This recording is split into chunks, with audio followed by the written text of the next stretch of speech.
Sahlen, ravi de vous retrouver cet après-midi dans notre émission Walimat El Jazair, comme tous les jeudis. Après-midi ensemble, mes amis, pour échanger, partager, être en bonne compagnie, bien entendu, depuis l'Algérie, votre cher pays, où on vous donne rendez-vous avec des invités qui viennent parler de ce qu'ils font, de leur passion, de leur métier, de beaucoup de choses. Et c'est le cas aujourd'hui avec Madame Nasser Bey. Madame Nasser Bey qui est parmi nous aujourd'hui. On est ravis de la recevoir. Nasser Bey est directrice générale de l'Office national du tourisme et elle est aujourd'hui parmi nous pour nous éclairer quant à ce salon, ses objectifs, ses perspectives et également le rôle de l'ONT. Donc elle est parmi nous, c'est un plaisir. Bonjour Madame Saleha Nasser Bey, merci d'être là. Bonjour Linda, et je suis très ravie d'être parmi vous. Vraiment, c'est un plaisir, Madame Nasser Bey. Avec vous, justement, nous allons échanger autour de ce fameux salon. On va revenir avec vous dans quelques instants, Madame. Et c'est un plaisir, encore une fois. Marhaba bik. Merci, Et nous avons avec nous Madame Sbiri. Alors, Madame Sbiri, qui est parmi nous aujourd'hui, c'est un plaisir de la recevoir. Je le disais, Madame Sbiri, vous êtes dans le monde aussi de la jeunesse et des sports, mais pas que, hein, puisque vous êtes aussi une passionnée du monde de la musique et des arts. Madame Soria Sbiri, vous êtes de Constantine. Ça fait déjà quelques années que vous êtes sur Alger. Vous avez occupé un poste aussi autour de la médiation de la République. Et puis là, vous revenez aussi au niveau du ministère de la Jeunesse et des Sports. Et on va, la DJS, plus particulièrement la Direction de la Jeunesse et des Sports, on va revenir un peu sur ce que vous faites, les activités que vous menez, et puis cette immense passion autour notamment de la musique melouf, hein, la musique melouf. Voilà. Et nous avons avec nous un jeune, c'est un plaisir de le recevoir. Il est étudiant en mathématiques à l'université de Blida et il est passionné par les arts plastiques. Il s'agit de monsieur Bouchlerem Abdelbassat qui est parmi nous, qui est parmi nous cet après-midi. Comment ça va? Ça va très bien et vous, comment ça va? Je suis ravi d'être parmi vous. Ça nous fait plaisir de vous avoir parmi nous. Bouchlerem El-Bassat, El-Abd El-Bassat, n'est-ce pas? Vous êtes étudiant, je le disais, en mathématiques. En mathématiques à l'université de Blida. Mais en même temps, je fais de l'art plastique depuis mon enfance. Alors, j'ai vu que vous étiez aussi au niveau de la galerie d'art, donc Guess Brocante. C'était une superbe exposition.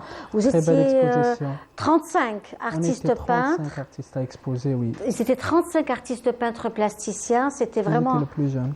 Le plus jeune, et c'est pour cette raison que vous êtes aussi parmi nous, parce qu'on voulait avoir le plus jeune des artistes plasticiens. Ils sont tous adorables, passionnés par les arts, et vous aussi. On va vous découvrir un peu plus. Alors, on revient aussi à la musique et à la musique melouf, hein, puisque vous êtes une passionnée. Vous avez connu le regretté Al-Hajj Taha Al-Fergani, et aujourd'hui, on vous offre une très très belle chanson de Al-Hajj Taha Al-Fergani. On se retrouve juste après.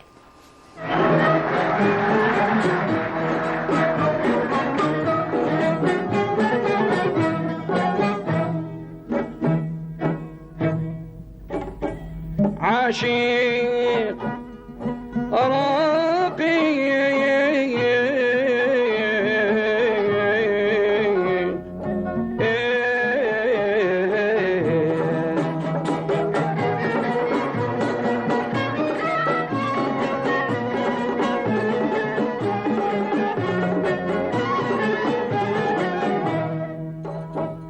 عاشق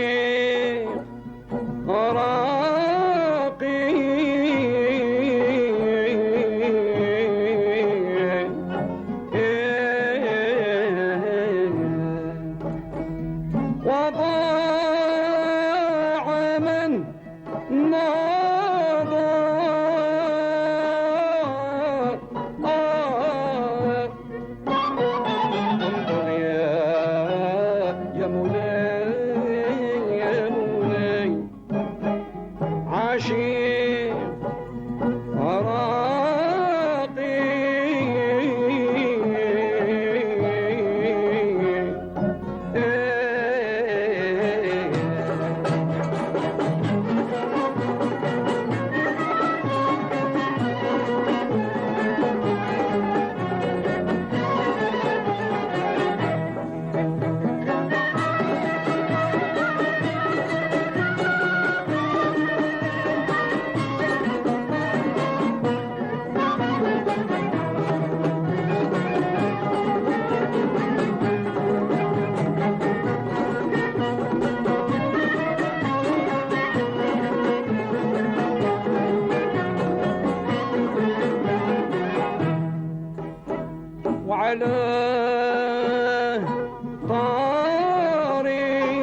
Avec beaucoup d'amour et de tendresse, mes amis, vous qui êtes loin de ce pays et qui aimez bien sûr l'Algérie dans le cœur. Cette émission est la vôtre.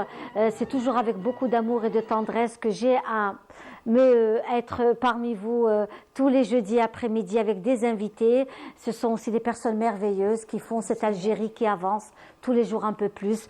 Nous prenons un thé, qahwat al-asr, hein, n'est-ce pas, messieurs, dames, donc, où on se prend un café avec des gâteaux traditionnels. On vous offre tous ces beaux gâteaux algériens que beaucoup d'entre vous aiment, les gâteaux ntaouana, et c'est vrai que qui fait partie de notre tourisme. Tout à fait. N'est-ce pas, Madame Nasser Bey? Tout à fait. Je sais qu'au niveau de l'ONT, il y a la promotion aussi de l'art culinaire et également de la pâtisserie algérienne. Exact. Nous sommes un organe de promotion de la destination Algérie en général. Et donc, nous faisons la promotion, la valorisation de tout ce qui est beau, de tout ce qui est authentique, de tout ce qui est bon. Donc, et la gastronomie, les gâteaux font partie. Et puis, il ne faut pas oublier que ces dernières années, on est parmi les 10 premiers. Donc, dans le classement, il y a eu le classement de Maqrout al-Louz. L'un des gâteaux les plus appréciés, nous avons le Maqrout al-Louz. Exactement. C'est pour ça que ça est magnifique également, oui. Voilà. Et puis, il y a pas mal de plats tels que Chouchoura ou Rishta qui ont été aussi primés, qui ont été classés parmi les meilleurs plats à travers le monde. Et ça fait plaisir parce que vous savez que la gastronomie, donc la culture, les traditions et tout sont devenus maintenant des, comment on appelle ça, des facteurs d'attraction. C'est-à-dire maintenant qu'on peut se déplacer dans un pays ou choisir une destination rien que parce que pour aller goûter tel ou tel plat, pour aller découvrir, pour aller voir tel folklore, pour aller écouter une telle musique. Et il faut travailler ensemble pour pousser et faire donc découvrir notre belle Algérie. Est-ce que tu sors un peu, tu voyages à travers le pays, le sud? Vous, les jeunes, vous êtes très branchés sud, hein? Oui, surtout ces derniers temps avec les agences, avec les annonces et tout, on fait de bonnes promotions pour les jeunes, pour les étudiants, donc pas mal de... Qu'est-ce que tu as fait comme destination? Récemment, j'étais à Oran, j'ai fait Oran et Mostaganem. Ah, très bien. Oui, donc... Et le sud, est-ce que tu as... Non, j'y étais pas, mais j'espère. D'accord. C'est vrai qu'aujourd'hui aussi, il faut le dire, tu interviens, Abdelbassat, tu discutes avec nous. Hein. On a besoin de ton avis sur ce que nous sommes en train de dire là.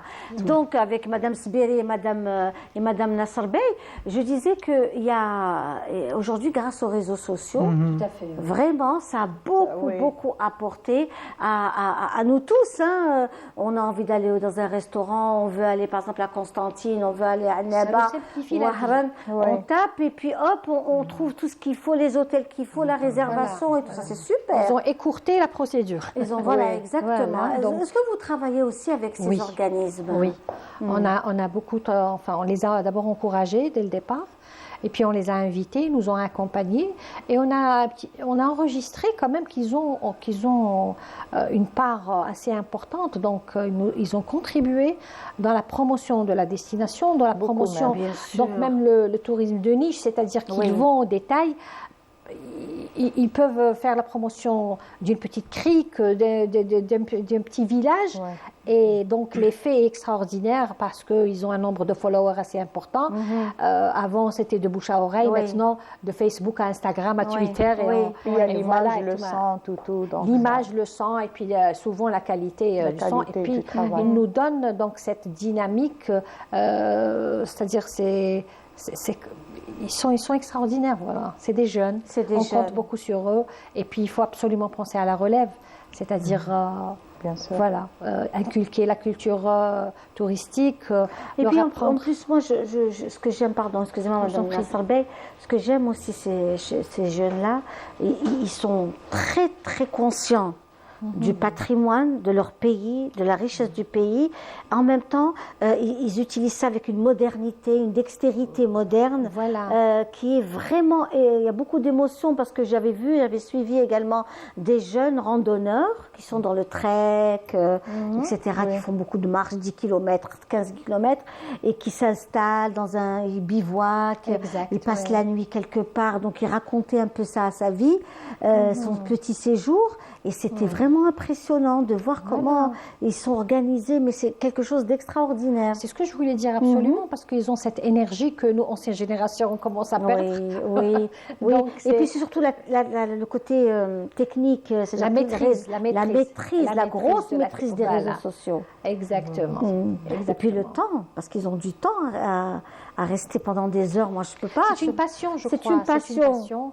Donc, ils y croient et puis ce n'est que du bonheur pour nous parce que, voilà, il faut conjuguer les efforts, les jeunes, les moins jeunes, donc nos experts aussi qu'on salue parce que quand même, il faut dire que si aujourd'hui la destination Algérie, bon, elle est toujours en construction, mais quand même, elle commence à avoir de la visibilité. On a reçu pas mal de touristes étrangers, donc avec tous les efforts consentis par les pouvoirs publics, avec l'octroi de visa, d'entrée, donc de régularisation, donc qui a été instauré au début d'année passée, donc disons décembre 2022, janvier 2023.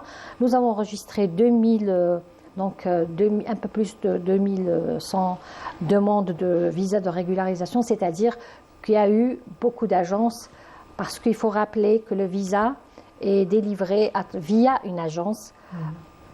Pour un petit peu encadrer la profession, pour permettre de passer un séjour en sécurité. Et puis, ça nous permet, nous, en tant que ministère, d'avoir donc une traçabilité et maîtriser un petit peu les statistiques. Donc, nous avons reçu 2 millions de touristes pour l'année 2023, étrangers. Bon, la majorité, 50%, ont choisi le Sud, c'est évident. Mais juste pour préciser, parce que les gens pensent que le visa d'entrée, donc de régularisation, est délivré juste pour ceux qui choisissent le Sud, une petite précision, l'agence de voyage peut élaborer un programme ou un circuit touristique. Elle peut inscrire une ville de l'Est ou de l'Ouest ou le centre carrément, mais la condition sine qua non, c'est qu'il y ait une ville du Sud dans son programme. Mais on peut faire peut-être les 4 coins de l'Algérie. Parce que beaucoup de personnes pensaient que ces visas, c'était que pour le Sud et qu'ils repartaient du Sud. Non. Non. Non. Et nous avons tous, je ne sais pas les uns les autres, nous avons tous peut-être remarqué avec beaucoup de plaisir le nombre de touristes qui circulent à travers Alger, énormément. Au niveau de la Casbah, à Oran, un peu partout. Voilà. Alors, on va suivre justement un reportage qui nous va nous emmener aussi à Miliana. Miliana qui est une très très très belle ville qui justement en ce moment, ça fait déjà quelques années, qui est très très réceptive au monde de la culture, des arts, au patrimoine. Donc Miliana a plusieurs associations, des associations littéraires, des cafés littéraires, beaucoup de randonnées, beaucoup de visites. Elle a gardé son cachet authentique. Elle a gardé son cachet authentique. Et puis en plus, ce qui est superbe, c'est qu'elle a aujourd'hui, si vous voulez, ses enfants se sont associés pour créer donc plusieurs associations qui reçoivent les week-ends. Vraiment, il y a énormément de choses au sein de cette très très belle région, notamment la ville de Miliana. On suit ça ensemble et on se retrouve juste après. C'est par ici qu'on va commencer notre balade en sol mineur de la fameuse placette de la ville de Miliana. On est à la 2e édition de cette, comment dirais-je, activité qui est une balade en sol mineur, hein, pour rendre hommage aux gens qui ont travaillé dans les mines du Zakar, hein, ces mines qui ont, si on peut dire, ouvert au début des années 1900, au début du XXe siècle. Cette ville se souvient encore de l'histoire de ses carrières à ciel ouvert, qui est intimement liée à celle de famille ici.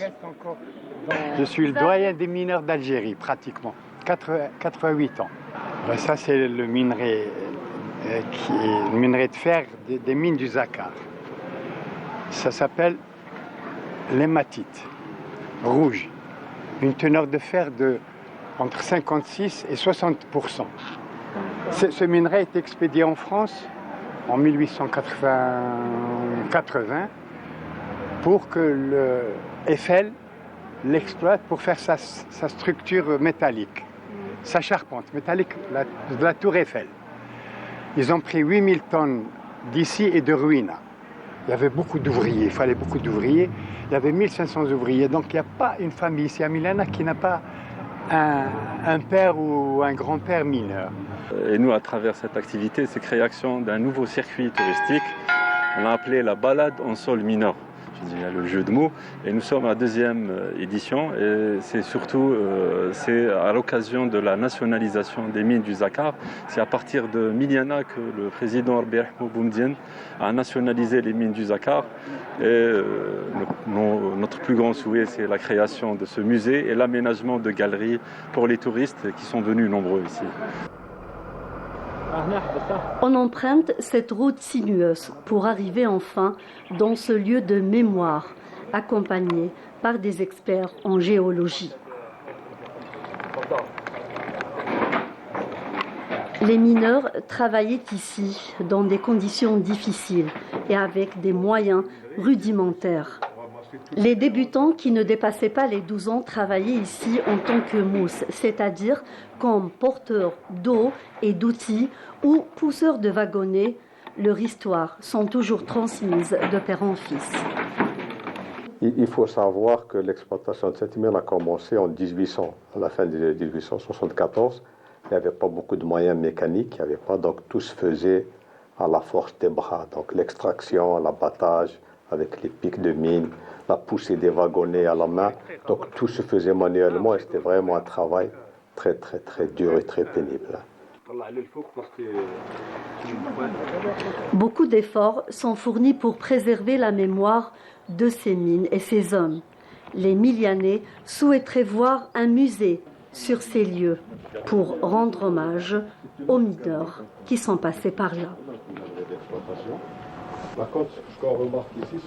Voilà, on revient sur le plateau de notre émission Walimat El Jazair. Nous sommes ensemble, comme vous le savez, tous les jeudis après-midi. Merci Samia Warour pour ce beau reportage qui relate aussi l'histoire de Miliana, l'histoire de l'Algérie tout entière. Et oui, pourquoi pas un beau musée qui relate l'histoire de ces mineurs, l'histoire de cette très très belle région de Miliana comme tant d'autres. On revient à notre débat, pour ceux qui viennent de nous rejoindre, on sait qu'on discute un peu, revenez sur la promotion Destination Algérie, sur ces étrangers aussi qui viennent découvrir, ces touristes étrangers qui viennent découvrir l'Algérie, par rapport au visa, comme la destination c'est surtout le sud algérien, Janet qui est très prisée, Tamanrasset, Timimoun, Gardaya aussi. Gardaya. Donc ce sont vraiment les régions phares. Mais nous avons on a plusieurs destinations. On a l'Oued, on a Ouergla, on a Tougourt, on a Adrar, on a beaucoup de Biskra et tout, donc c'est une panoplie, c'est très diversifié. Et puis, oui, exactement. Donc chaque ville a... Et vous disiez tout à l'heure, on discutait avec vous, vous disiez que c'est aussi, il faut savoir que les personnes étrangères qui viennent, elles ont aussi cette capacité, si elles sont bien sûr orientées par une agence de voyage, de pouvoir aussi aller vers le nord. Découvrir donc le côté culturel donc de la destination, la montagne, donc le balnéaire parce que nous sommes à la veille donc de la saison estivale. Donc ils peuvent faire un tour. Mais vous savez ce qui les intéresse, que nous avons constaté, hein, c'est surtout la Casbah d'Alger. Qui revient comme un véritable pèlerinage, hein, la baie d'Alger, exactement, comme l'a si bien dit Abdelbassat. C'est la baie d'Alger qui intéresse aussi beaucoup de touristes. La Casbah, vous savez, quand vous allez à la Casbah les samedis, il y a un monde incroyable, surtout de touristes étrangers. Exactement, mais pour la destination Algérie, le produit phare reste le sud. Bien sûr. Parce que c'est l'évasion sage, c'est la singularité. Puis nous avons l'un des plus beaux déserts au monde. Hein, plus beaux déserts au monde. Nous avons 2 parcs extraordinaires.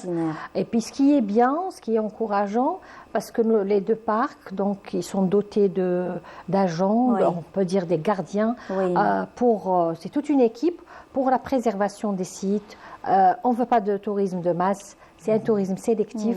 Pour préserver toute cette richesse. Alors vous disiez, pour rebondir, Madame Sbiri Soraya, qui est aussi une cadre de la jeunesse et des sports et passionnée par la musique, vous nous disiez il y a quelques instants qu'il y a des maisons de jeunes aussi qui aujourd'hui, des auberges de jeunes, qui aujourd'hui sont aussi vraiment prises pour les rendez-vous touristiques. Très bien, parce que par rapport à notre secteur, je joins à ce que Madame, parce que finalement tous les secteurs sont relatifs, c'est-à-dire se complètent. Exactement.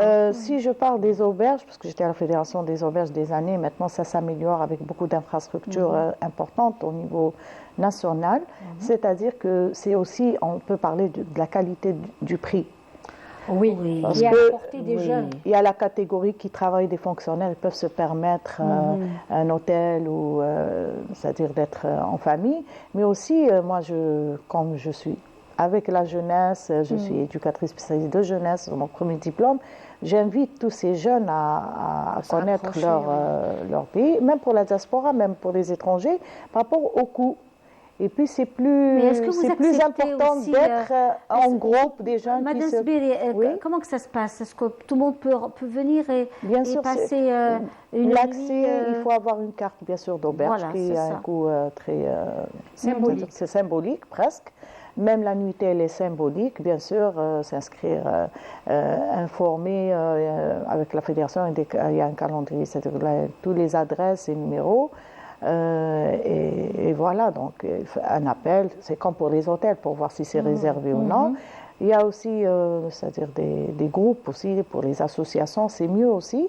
Et pour les gens, pour de se regrouper, c'est plus convivial de se regrouper ensemble et de le faire connaître par rapport. Et là, on peut, c'est une palette ouverte à toutes les catégories par rapport au coût de l'argent. Donc voilà, ça aussi, c'est important de le savoir. Ils n'ont qu'à voir sur. Maintenant, on a parlé justement sur tout ce qui est Internet, voilà, donc les auberges au niveau national. Et les cartes aussi sont internationales, c'est-à-dire un Algérien qui fait une carte, il peut aussi aller à l'étranger et utiliser cette carte et vice-versa. Tout à fait. Voilà, c'est ouvert. Tout à fait. Alors, on va aussi apprécier, parce que nous savons que notre musique est aussi très, très appréciée dans le tourisme, différentes sortes de musique que nous avons. Et puis, dans notre émission, Walimat El Jazair plus particulièrement, on s'intéresse aussi aux anciennes chanteuses, aux anciennes divas de la chanson algérienne. Tout à l'heure, c'était le Hadj Taha Al-Fergani, là, c'est aussi Maryam Wafa. Qui se souvient de Maryam Wafa, qui était aussi une chanteuse qu'on appréciait beaucoup. Donc, on s'écoute. Ça rentre dans le tourisme de nostalgie. Voilà, exactement. Super. On suit ça et on se retrouve juste après. كلمني واحكي لي عاللي فات باقي الإشارة فهمني يا أمال الحياة مالك ساكت كلمني واحكي لي عاللي فات باقي الإشارة فهمني يا أمال الحياة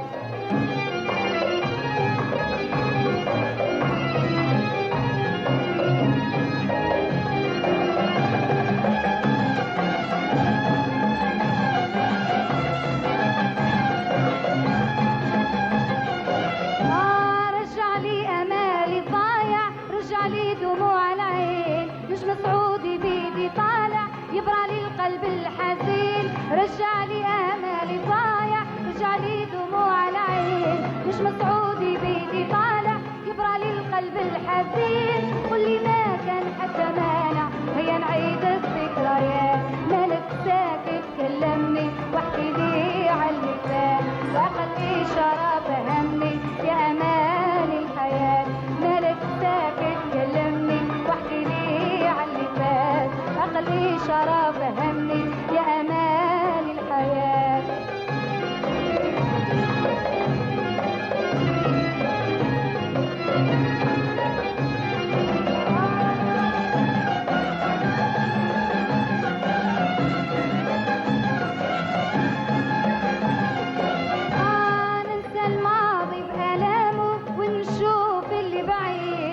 للمستقبل وأحلامه لليوم السعيد ننسى الماضي بألامه ونشوف اللي بعيد للمستقبل وأحلامه لليوم السعيد نكشف للحب وأنغامه أحلى أنغام الحياة مالك ساكت كلمني واحكي لي عاللي فات أقل إشارة فهمني يا أمان الحياة مالك ساكت كلمني واحكي لي عاللي فات أقل إشارة فهمني يا أمان الحياة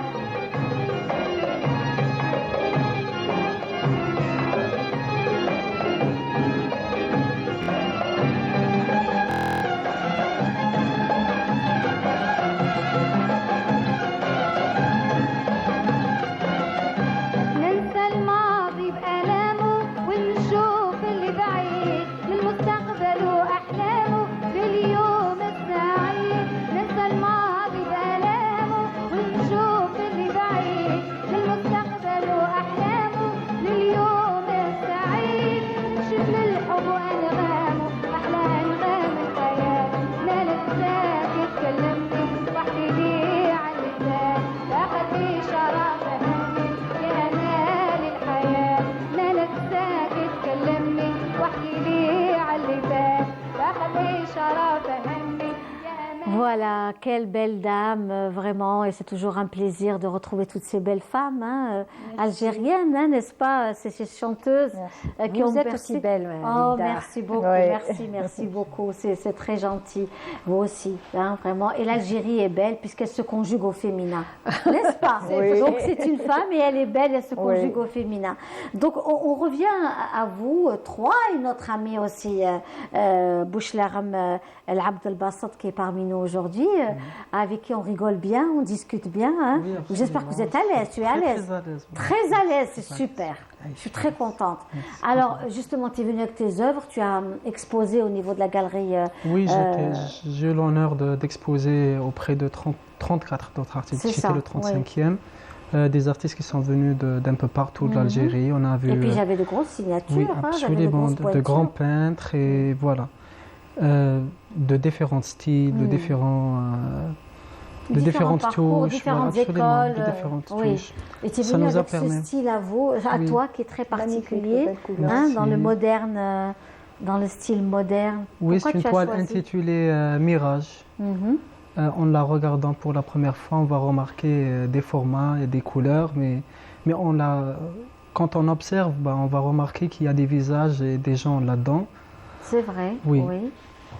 Qui discutent entre eux, qui échangent entre eux. Oui, qui échangent avec des couleurs vives. C'est vrai, Ils sont joyeux, ils profitent de l'été, ils sont sous le soleil. C'est magnifique. Comme nous, on profite de ce moment avec vous. Oui, absolument, merci. Voilà. Donc, et puis tu es avec nous, Bouchlaram El Abd El-Bassat, profite au maximum de ces belles personnes aussi qui sont avec nous. C'est intéressant le tourisme et la musique et la peinture, c'est des domaines liés. Et la jeunesse et sport, parce que les auberges aussi, c'est des espaces très prisés, qui accueillent beaucoup de jeunes qui viennent de 4 coins de l'Algérie. Donc ça aussi, c'est vraiment formidable, c'est très bien. Vous disiez tout à l'heure, justement, Madame Nasser Bey, puisqu'on revient au tourisme, et j'invite ceux qui nous suivent cet après-midi d'aller visiter le salon du tourisme qui se déroule actuellement au niveau de la SAFEX. Oui, jusqu'à dimanche. Jusqu'à dimanche. Donc allez-y, profitez ce week-end, par exemple. Allez voir ce qu'il y a comme proposition, comme promotion, comme destination. Exact. Comme offre. Pour programmer vos vacances. Des hôtels, oui. J'ai des amis qui participent. D'accord, très bien. Il y a des offres diversifiées, il y a donc des réductions, il y a des promotions, il y a des tombolas. Et donc, moi, je les invite. Il y a des tombolas, il faut y aller, profiter. Voilà. Parce que vous savez, c'est un rendez-vous, c'est vrai, incontournable des professionnels et des spécialistes du secteur. Mais c'est un salon qui intéresse le grand public aussi. Bien sûr. Ils l'attendent chaque année. D'abord, il rassemble la famille du tourisme en général. Il y a des échanges, il y a des rencontres, il y a des journées d'études. Ça vous intéresse de participer. Donc, il y a beaucoup de thèmes. mais pas que. Donc le grand public se rend, à titre d'exemple, l'année passée, on avait enregistré 100 000 visiteurs. C'est extraordinaire pour 3 ou 4 jours. Et puis nous avons agrémenté, donc, mis à part les agences, les hôtels, donc les agences enfin les assurances, les banques, tous ceux qui ont une relation directe ou indirecte avec le fait touristique. Nous avons aussi permis à des artisans d'exposer leurs œuvres. C'est important, bien voilà, sûr. c'est important pour rappeler toujours l'authenticité. Oui. Il y a des chapiteaux donc au niveau externe, donc la placette. Oui, au niveau il y a de des chapiteaux, la grande esplanade. La grande esplanade, il y a des chapiteaux. Il y a donc exposition vente là-bas de l'artisanat. Et à l'intérieur, on a rajouté donc un décor pour donner une touche assez extraordinaire de notre beau pays, donc à travers la céramique, les tapis et autre chose. Je voulais savoir, est-ce que vous avez fait aussi appel à ces jeunes donc blogueurs, professionnels du tourisme, ces jeunes Instagrammeurs et Instagrammeuses. Vous savez, j'avais été à Djelfa la semaine passée. Et j'ai découvert, mais vraiment une dynamique de jeunes filles, jeunes hommes, dans tout ce qui est Instagram, la promotion des salons, les sorties. Vraiment, c'était incroyable comment ces jeunes-là, avec leur téléphone, ils filmaient, ils mettaient en avant l'événement qui se déroulait dans leur wilaya. Franchement, c'est quelque chose de formidable. Formidable. Oui, c'est à encourager. Donc les startups sont présents aussi. Oui. Les startups, c'est beaucoup plus donc des innovations, des applications, des plateformes de réservation. C'est-à-dire ils essayent d'innover et nous avons besoin d'eux parce que c'est à l'ère de la digitalisation. C'est-à-dire il faut quand même être à la page, suivre ce qui se passe à travers le monde dans ce domaine. Donc c'est diversifié. Donc je vous invite, on invite le public, le grand public, à aller se rendre. Et puis, c'est un avant-goût pour nos compatriotes, c'est-à-dire la diaspora à l'étranger, leur donner, venez passer l'été chez nous et vous allez retrouver tout ça, Inch'Allah. Très bien. On parlait de la Casbah justement, messieurs, dames, et on avait dit qu'il y avait beaucoup de visites et de sorties, etc. Notre collègue Lamia Boudbouda a fait une virée comme ça à la Casbah et elle nous donne cet avant-goût justement de ces belles sorties, notamment les sorties algéroises de la Casbah d'Alger avec notre cher collègue Lamia Boudbouda.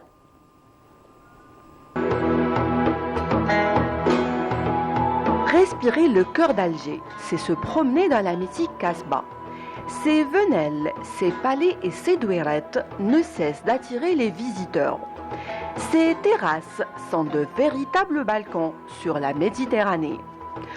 De célèbres peintres et photographes nous y plongent. La famille Mahyout transforma sa terrasse en Stah el-Behja pour le plus grand bonheur des touristes. جات شغل هي مع خاش طاح في كارتيك منقوسه سيركويتي توريستيك الناس تطلع بروفيتي لا فيو هذيا هيا من بعد بدينا دوك صافي 2 ans دو سا ملي بدينا حلينا الريستورون هذا جات ليدي ما جات من الناس اللي جات فيزيتي يقول لي علاش ما ديروش ريستورون هنايا ماذا بينا وفتحناها حنايا. Une vue à couper le souffle que certains essayent de capturer, d'autres hument les senteurs de la brise marine. C'est une vue fabuleuse. Il y a une lumière magnifique et je comprends pourquoi les peintres sont venus peindre la nature, les monuments. Et moi, c'est la deuxième fois que je viens à Alger. La dernière fois que je suis venue, il y a 7 ans environ. Et j'ai toujours ce besoin de revenir. C'est une vue qui a un goût de reviens-y. Donc c'est pour ça, c'est vrai que je suis venue il y a très longtemps, j'étais toute petite. Aujourd'hui je reviens, mais avec bonheur et amour et surtout envie de revenir. Rabha est tunisienne. Elle découvre le charme d'El Mahrousa. Magnifique, incroyable. Franchement, c'est magnifique. Les ruelles sont juste incroyables. Il n'y a pas de mots, je veux dire. Puis cette vue-là est incroyable. Voilà, je n'ai pas de mots. pour expliquer ça, il faut le vivre vraiment. Ça m'a donné la chair de poule. Melika vit au Canada et le Qasba lui a manqué. Peu importe où on va, c'est la plus belle vue au monde.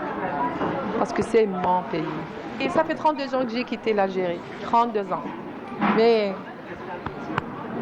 l'Algérie, c'est mon cœur, c'est mon sang, c'est mon âme.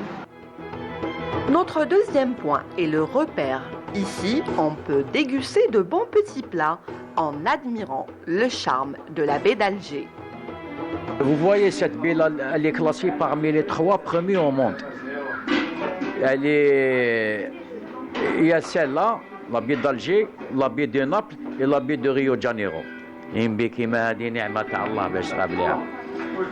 Où il y a des stars qui sont passés par là, ils sont restés bouche bée, alhamdoulilah. Il me dit, voilà, vous avez de la chance.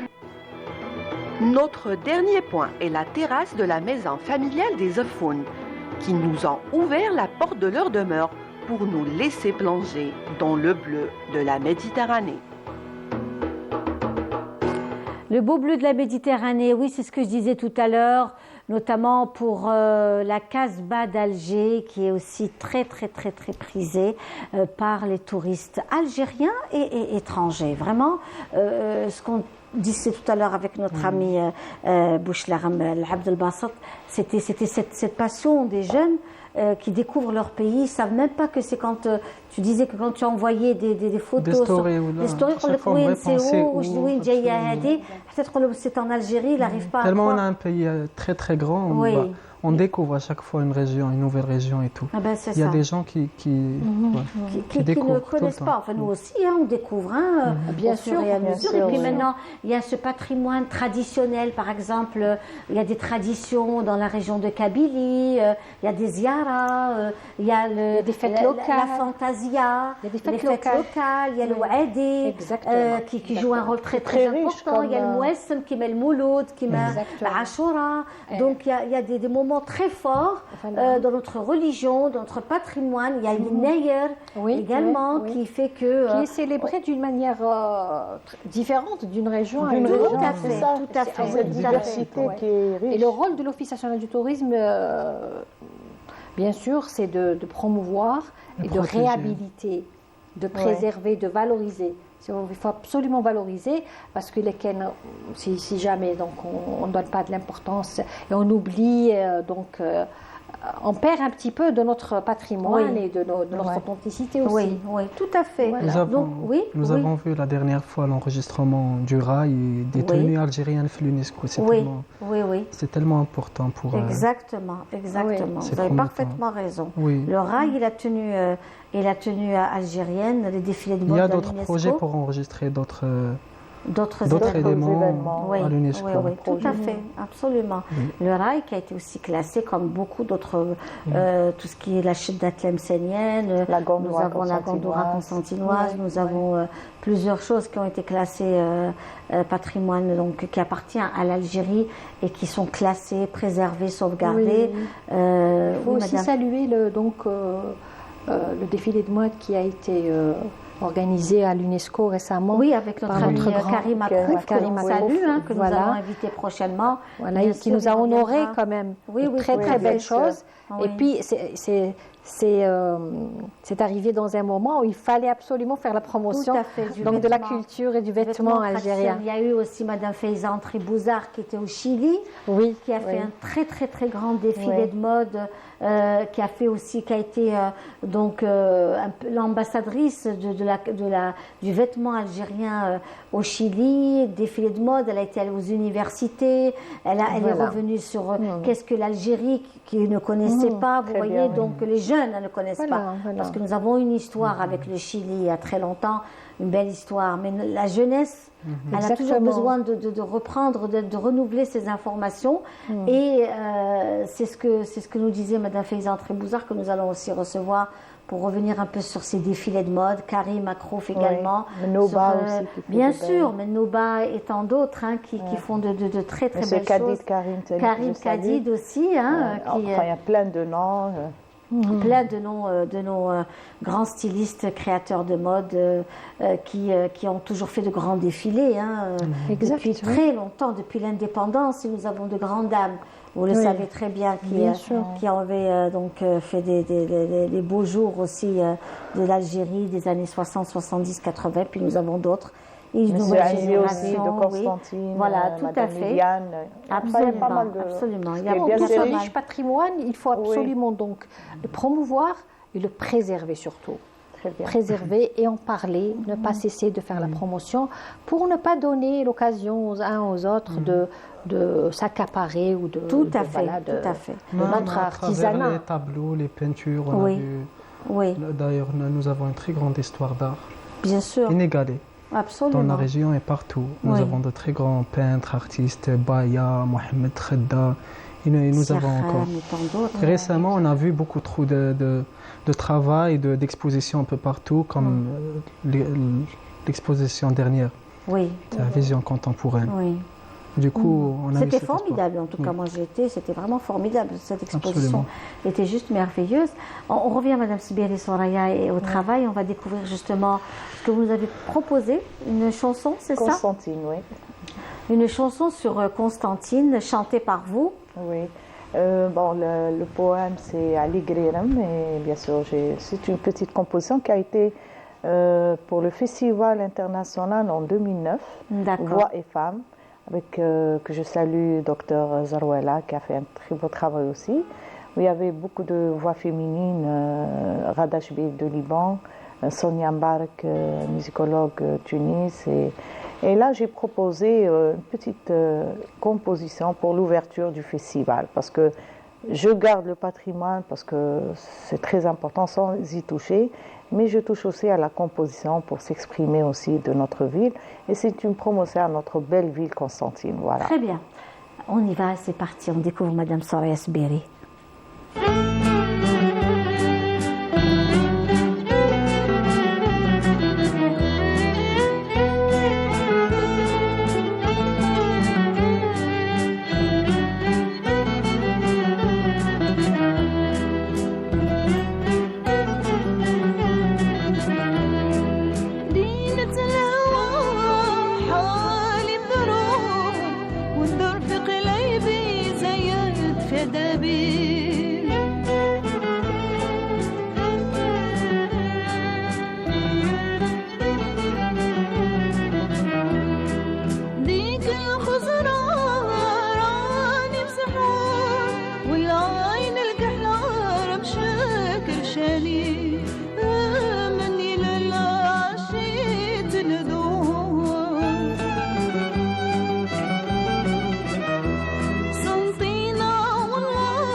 في حبابي خليكم بجنبي ونعيش مسرور يقسم فينا غرامي وحبابي يتهنى قلبي وتضوي القصور في عرسك فرحي غنايا وكلامي يتهنى قلبي وتضوي القصور في عرسك فرحي غنايا وكلامي في عرسك فرحي غنايا وكلامي في عرسك فرحي غنايا وكلامي في عرسك فرحي غنايا وكلامي في عرسك فرحي Malheureusement, voilà, là, donc là, c'était vous, très beau morceau. Merci, merci pour à cette vous. belle chanson sur Constantine, cette belle voix. Vous avez une voix magnifique. Merci à vous. Vraiment une très très belle voix, douce et émouvante. Merci. Émouvante sur Constantine. Merci, Vous êtes soprano. Oui. D'accord. Vous avez fait des études de chant. Voilà, moi j'ai commencé avec, je disais la dernière fois, l'école Inchirah de Constantine, avec la sonne et gaz des orgues. Oui. Mon père qui était cadre. Après, bien sûr, on a eu le flashback tout à l'heure de l'Hajj Mohamed Tahar Pergani. Oui. Oui, on a fait plus de 5 ans, donc c'est la Nouba du Melouf carrément. Et l'Hajj Mohamed Ben Tobel Bstanjia. Oui. Après, j'ai bien sûr, avec l'Institut de la formation des cadres de la jeunesse et des sports, une formation en art lyrique.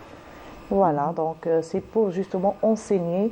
J'ai beaucoup enseigné les jeunes à la formation musicale et photographique, bien sûr. Donc voilà, et la suite du parcours d'être à l'université, de travailler sur le patrimoine immatériel en général, des recherches en musique, et voilà.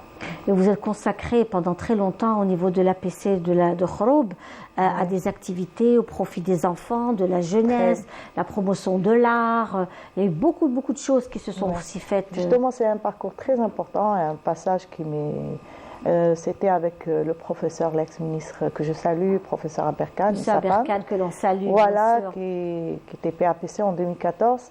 Il a créé l'EPIC Office Sport, Culture, Loisirs et Tourisme. Et là, c'était l'explosion de mettre toute ma belle expérience, modeste quand même, de travailler, de faire la promotion, le sport, la culture, le tourisme notamment, parce que nous avions le tombeau de Massimissa, des artisans aussi qui faisaient de belles choses, et créer le Conservatoire des Arts et de la Musique, qui est d'une grande importance parce que, comme a dit Madame, c'est-à-dire qu'il y a la sauvegarde, la préservation de notre identité, et aussi c'est une vraie thérapie, c'est-à-dire que je recommande, il n'y a pas d'âge pour l'art.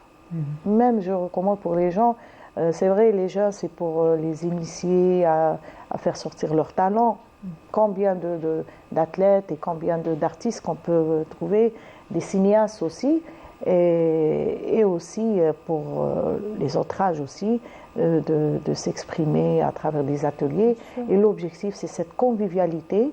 Parlons de la télé, c'est bien de se trouver, mais c'est pas bien aussi sur le plan moral aussi, parce que sortir vers le grand écran, voir c'est-à-dire des films, se rencontrer à travers un thé, une rencontre littéraire ou musicale, ça renforce aussi le lien, ça renforce l'échange, et aussi c'est faire sortir les gens de leur solitude, de leur routine, parce qu'on remarque aussi qu'on a beaucoup de maladies en ce moment. Je ne suis pas spécialiste, mais les gens se demandent. Avant, on avait une très belle culture dans nos traditions, à la Kasbah, dans nos coutumes. Les gens se rencontraient à travers toujours une boukala, des chants. Je rends hommage aux femmes aussi qui ont sauvegardé la chanson aussi. C'est tout un dossier qu'il faut en parler. Donc, c'est tout ça qu'on voulait, que je salue aussi le Très bien, président. vous parliez des arts, etc. Donc, nous avons aussi un très beau reportage sur la calligraphie. La calligraphie qui est aujourd'hui très prisée, hein, tu dois le savoir. Donc, la calligraphie arabe, un travail donc réalisé par l'Amir Bouddha. Elle nous met en avant Monsieur Boumala. Monsieur Boumala est l'un des maîtres de la calligraphie algérienne. Il a participé à de très grands concours internationaux. Il a fait un travail extraordinaire autour de la calligraphie, Monsieur Boumala, que l'on salue cet après-midi. On suit le reportage de l'Amir Bouddha et on se retrouve juste après.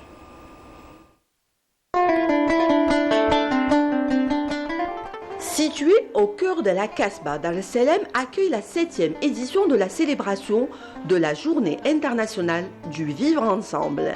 Un riche programme a été concocté pour fêter cette journée, dont une exposition intitulée La calligraphie arabe, l'encre, le point, le trait. Table ronde autour de la calligraphie et ateliers sont au programme.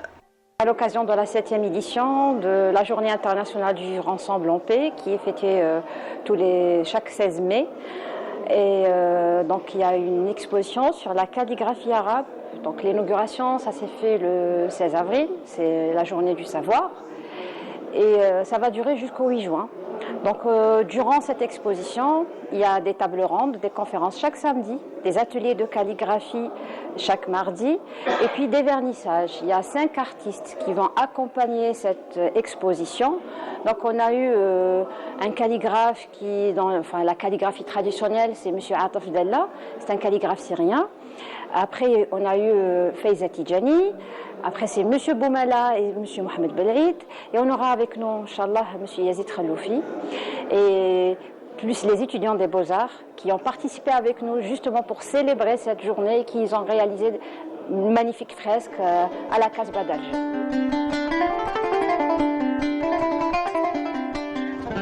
Abdelkader Boumela, calligraphe international diplômé de l'école des Beaux-Arts. Il nous expose une partie de ses œuvres dans un style d'écriture nommé le koufi carré. Une autre forme géométrique du koufi, un style caractérisé par une graphie originale fondée sur une angulosité et ses formes carrées prononcées. Pour moi, c'est un art abstrait.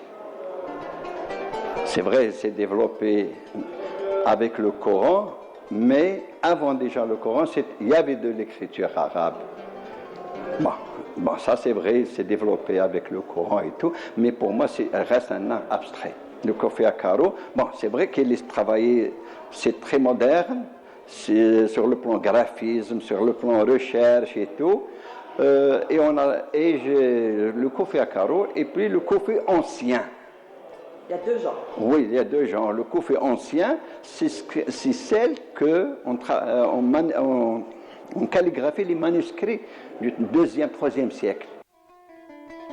Mohamed Belrite, artiste céramiste, expose ses créations, des vases et abat-jours ponctués de la lettre arabe. Quant à Reda Khawen, ses calligraphies sont accompagnées de textes qui prônent la paix et l'amour. Une exposition à visiter jusqu'au 8 juin, soyez nombreux. Voilà, donc cette exposition, c'est au niveau de Dar es Salaam. Dar es Salaam qui se trouve au cœur même de la Kasbah d'Alger et c'est tout près de Jama' Ketchaoua. Cette belle bâtisse Dar es Salaam a été donc restaurée par la Zawiya, donc l'Alawiya, avec Cheikh Khaled Ben Tounes de Mostaganem. C'est vraiment une très très belle bâtisse qui accueille vraiment de grands artistes. Et puis ce qu'il faut dire aussi, c'est qu'en bas de cette Dar es Salaam, oui, il y a une très belle librairie. Vous avez déjà été à cette... Non, pas encore. Ah, il faut y aller. Vraiment, je vous invite à y aller. Tu connais? De photographie. Il faut y aller, oui. C'est superbe, hein, c'est vraiment superbe. Il y a des photographies, il y a de très belles rencontres, il y a des conférences, il y a des chants. C'est un genre de centre culturel, qui a une touche culturelle, qui dépend de cette belle Zawiya, qui, à l'occasion de la journée du vivre ensemble en paix, ils ont organisé de très très belles rencontres au sein de ce bel endroit qui est la Dar es Salaam. Ils l'ont appelé Dar es Salaam. Donc à chaque fois, il y a des rendez-vous tous les mardis et les jeudis comme aujourd'hui au sein de cette belle bâtisse avec des thèmes, des sujets. Il y a même des ateliers pour adultes. Ceux qui aimeraient apprendre la calligraphie peuvent également aller à Dar es Salaam et découvrir toutes ces belles choses. Je reviens à vous, Madame Nasser Bey. Est-ce qu'on peut se programmer même pour la rentrée? Mais bien sûr, si par exemple on a envie d'aller en famille quelque part pour la rentrée des classes juste après. Bien sûr. Vous savez, ces dernières années, on avait l'habitude de programmer le CITEV en mois de septembre. C'était la veille de la saison saharienne pour la lancer et pour programmer les vacances, donc parce qu'il y a des vacances d'automne et tout. Là, donc, coïncide avec la saison estivale, on est à la veille de la saison estivale. C'est une occasion donc de programmer ses vacances et de voir les nouveaux offres. Donc parce que les salons en général à travers le monde, quand on les organise, il y a des promotions, il y a des offres assez intéressantes et tout. Donc c'est l'occasion de les découvrir. Et puis il y a des hôtels privés qui sont en train de voir le jour. Ils sont pas mal aussi. Donc, et puis le plus important, c'est complexe. Nous sommes en train d'encourager l'investissement. Nous avons donc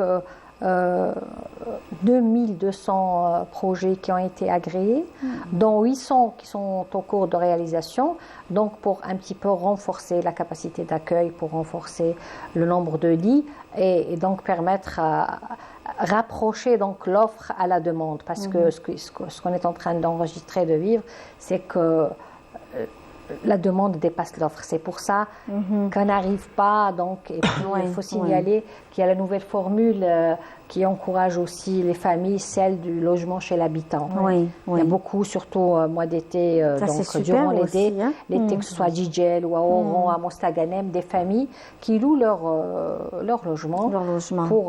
Et nous, en tant que département ministériel, nous veillons à encadrer aussi ce nouveau concept, parce que pour assurer donc d'abord le confort et la sécurité donc des estivants ou des vacanciers, donc à travers une commission dont la direction du tourisme local, du tourisme est partie prenante pour un petit peu veiller au bon déroulement de la saison en général. Madame Nasser Bey, l'Algérie est un pays aussi très riche en thermalisme.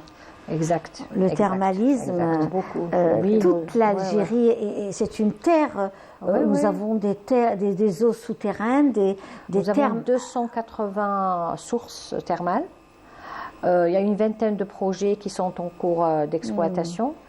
Et puis, il y a des bains traditionnels et tout. Il y a une forte demande, notamment, donc il faut dire, dans le passé, c'était de la troisième âge. C'est ça. Et maintenant, même les jeunes. Ah oui, les jeunes c'est la grande mode. C'est la grande mode de ce système spa, massage, détente. Parce qu'on passe du bain traditionnel ou de hammam vers la remise en forme. C'est le troisième âge qui étaient aussi des personnes qui souffraient de rhumatisme. Non, maintenant c'est la remise en forme. Voilà.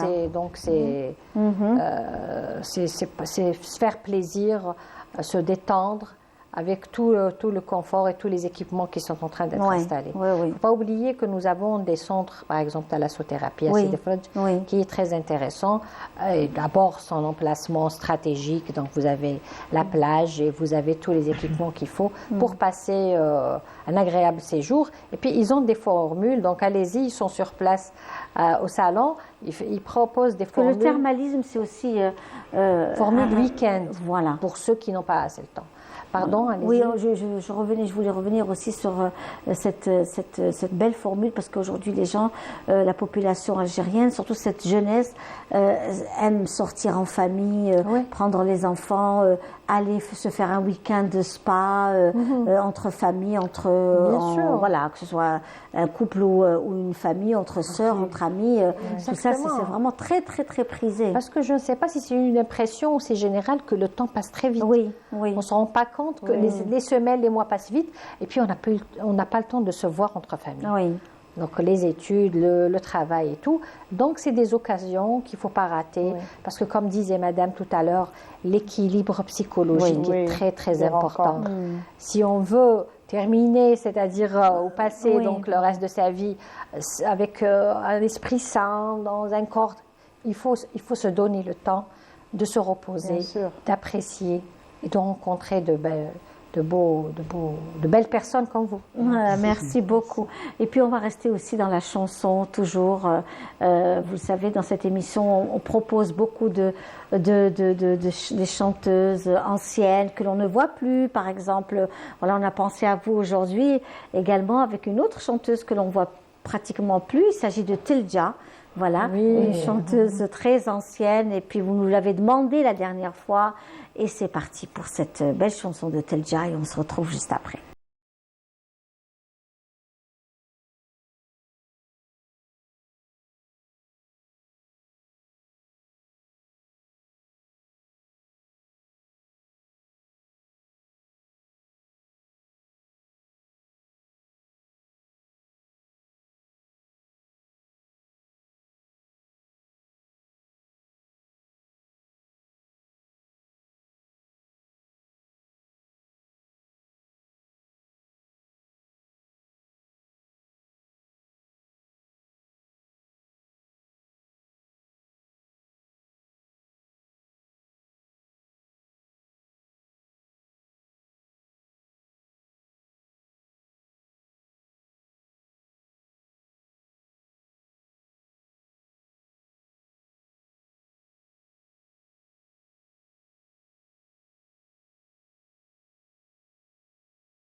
Zoulikha avec Chesh Mgabel Chesh, une très belle chanson du patrimoine algérien, de la région Chewi, cette belle région que nous aimons, avec ses traditions et ses coutumes.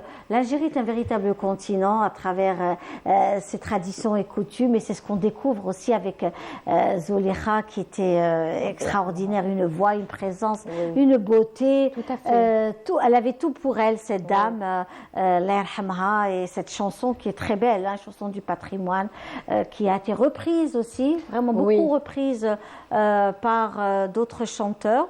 Voilà. On disait, on revient à vous, hein, parce que et à ce que vous faites, Madame Spiri et Madame Nasser Bey, notre amie aussi, hein, donc Bouchlaram El Abdel Bassat, qui est artiste peintre, et je disais, il exposait le plus jeune artiste de cette belle exposition, la Galerie d'Art. On salue Jeff Gessom, qui fait un travail fabuleux pour la promotion. Très professionnel. Très Merci professionnel. pour l'occasion, surtout de réunir 35 artistes, c'est pas facile. C'est pas facile, exactement. C'est un vrai succès. C'était un challenge, hein, c'était un très très beau challenge, une belle exposition, et puis il y aura d'autres aussi, j'imagine, qui vont certainement se faire. Certainement. D'ailleurs, je compte exposer les prochains mois, fin juin ou début juillet. Chez toujours Non, pas chez Jafar, mais quelque part. D'accord. Il faudra nous tenir au courant. Oui, absolument. Il faudra nous tenir au courant. Et justement, on revient à vous aussi, à tout ce que vous faites pour, je disais, dans la ville de Khroub, les activités, les associations culturelles, l'insertion aussi des jeunes. Dans la vie socioculturelle, bien sûr. Et puis c'est une vraie thérapie aussi, si on veut vraiment que nos jeunes... c'est-à-dire il faut vraiment les occuper, donc, et d'ailleurs c'est l'une des raisons où normalement le travail se fait après les heures de travail. Oui. Donc c'est pour occuper les jeunes, pour les encadrer, les orienter, et je salue aussi notre secteur, parce qu'on a commencé quand même depuis 90. Hein. Il y avait beaucoup d'ateliers, c'est par ce biais que les jeunes se rencontrent et se ressourcent aussi, et on fait l'orientation. C'est une très belle mission que je regrette par moi personnellement. C'est passionnant comme... et aussi, c'est très important de revenir dans les ateliers, que ce soit art plastique, art dramatique et tout. Par exemple, à l'art dramatique, c'est tout un jeu de rôle qui permet aux jeunes de s'exprimer, d'être dans deux groupes, d'extérioriser aussi. Je recommande pour les parents qui voient qu'il y a des enfants qui sont hyper intelligents, mais ils sont un peu timides, qui ne s'associent pas dans le groupe. Et surtout, ce qui est pas bien pendant leurs études, c'est quand même néfaste. Donc, à les encadrer, les accompagner dans ce genre d'atelier qui leur permettra de s'exprimer. Voilà, donc... Ben, écoutez, c'est formidable. Aujourd'hui, par exemple, on a découvert pas mal de promoteurs qui sont dans le monde du tourisme, d'innover. Ils innovent un peu à l'international. Il y a des sorties, par exemple, du cerf-volant. Un grand événement qui a été aussi dédié au cerf-volant, où c'est d'ailleurs quelqu'un de Rardeya qui Toufir, voilà, exactement. Il est revenu un peu sur... il y a des rallyes qui se font aussi pour aussi en même temps retrouver... donc il y a aussi comment on appelle ça, pour le cyclisme également, le Tour d'Algérie, où ça permet aussi à ceux qui font donc du cyclisme découvrir l'Algérie, parce que le cyclisme c'est aussi une façon de découvrir les régions. Voilà, et c'est ça lie donc tourisme et sport. Oui, bien sûr. Ou sport et tourisme, comme vous voulez. Mais de toutes les façons, il y a beaucoup de choses à faire, de faire ensemble avec donc les secteurs concernés.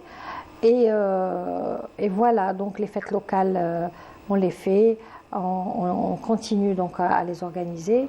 Et puis aussi, c'est une opportunité pour ceux d'ailleurs de venir à Oran. À Oran et découvrir la ville. Découvrir la ville d'Oran, qui est aussi qui a des infrastructures aujourd'hui d'accueil.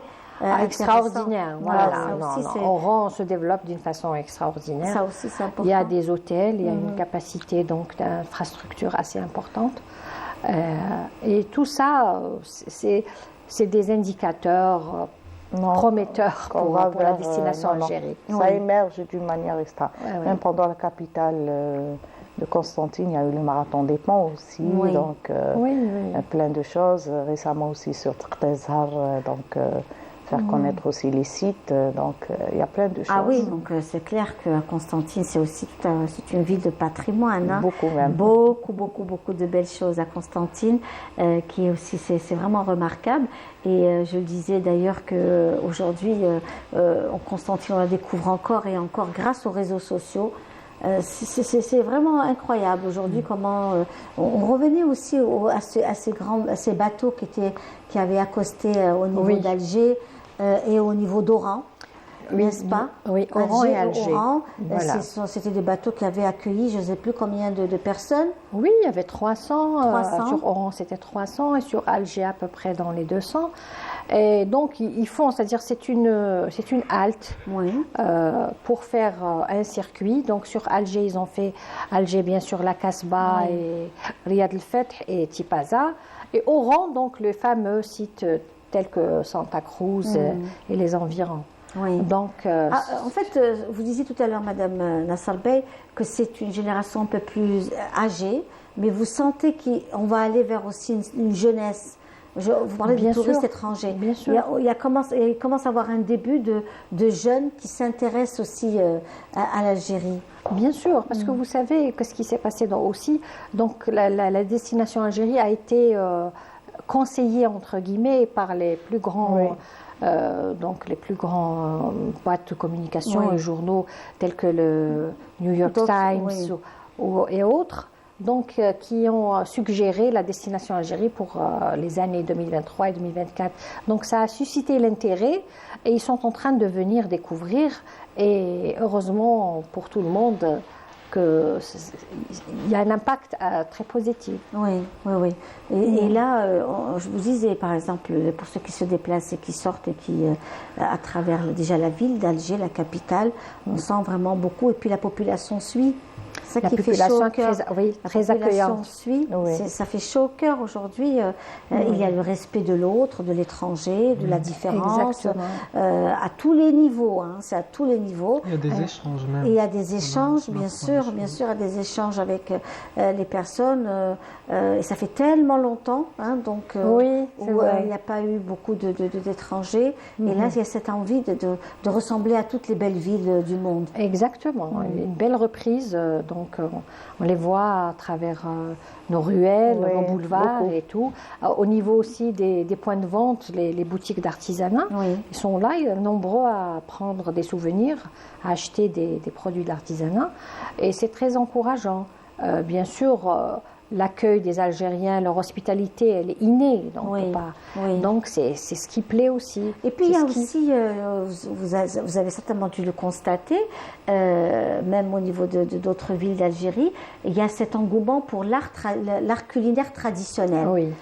Avant, vous vous souvenez vous-même, il y avait très peu de restaurants.